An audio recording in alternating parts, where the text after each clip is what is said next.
እግዚአብሔር እየባረከኝ በክንዱ ቆሜያለሁ እየደገፈኝ ሕይወቴ በእርሱ ሐሴት ታደርጋለች ሁልጊዜ በስሙ ትለመልማለች።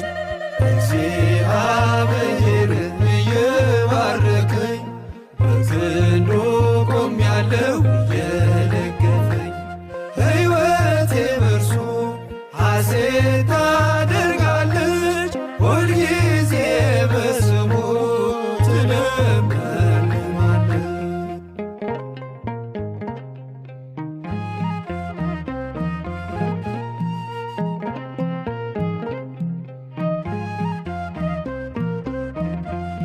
ያ የትላንትናው ያለፈው ጉዞዬ ሲኦል የነበረው ጨለማው ኑሮዬ ድካም ብቻ ሆኖ እርካታ የሌለው ከማማረር በቀር ደስታ የራቀው ዛሬ ግን በጌታ ሁሉ በእርሱ ሆኖ በደስታ ቆሜያለሁ ሐዘኔ ተከድኖ ሐዘኔ ተከድኖ እግዚአብሔር እየባረከኝ በክንዱ ቆሜያለሁ እየደገፈኝ ሕይወቴ በእርሱ ሐሴት